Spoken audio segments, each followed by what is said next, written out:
ಮಹಾಕುಂಭಮೇಳದಲ್ಲಿ ತುಂಬಾನೇ ವೈರಲ್ ಆಗಿರೋ ಈ ಸಾಧುಗಳು ಹೇಳಿದ ಪುಣ್ಯಕ್ಷೇತ್ರ ಶಿವಮೊಗ್ಗದಿಂದ ಕೇವಲ 65 ಕಿಲೋಮೀಟರ್ ದೂರದಲ್ಲಿದೆ. ಅಲ್ಲೊಂದು ಕಣಿವೆ ಇದೆ ಅಂತ, ಕಣಿವೆ ಸಿದ್ದಗಿರಿ ಅಂತ, ಸಿದ್ಧಾರೂಢರಿಗೆ ಆರೂಢ ಜ್ಯೋತಿ ಶಕ್ತಿ ಬಂದಂತಹ ಜಾಗ, ಅಗ್ನಿ ಸ್ವರೂಪ.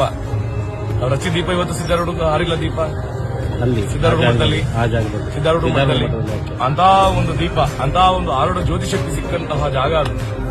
ಒಂದು ಗವಿ ಒಳಗಡೆ ಹತ್ಕೊಂಡು ಹೋದ್ರೆ 1,000 ಗವಿ ಒಳಗಡೆ ಹೋಗ್ಬೇಕ್ರಿ. ಇವತ್ತು ಇದೆ, ಸ್ಟಿಲ್ ಇದೆ.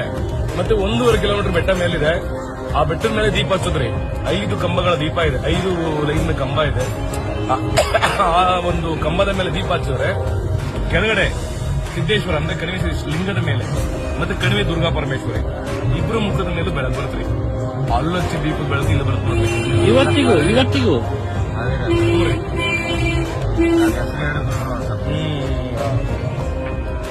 ಕಣಿವೆ ಸಿದ್ದಗಿರಿ ರಟ್ಟಿಹಳ್ಳಿ ಅಂತ ಬರುತ್ತೆ ನೋಡ್ರಿ. ರಟ್ಟಿಹಳ್ಳಿಯಿಂದ ಒಂದು 6 ಕಿಲೋಮೀಟರ್ ಒಳಗಡೆ.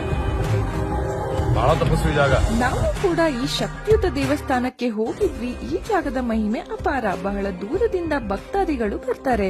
ನೀವು ಕೂಡ ಖಂಡಿತ ಹೋಗ್ಬನ್ನಿ.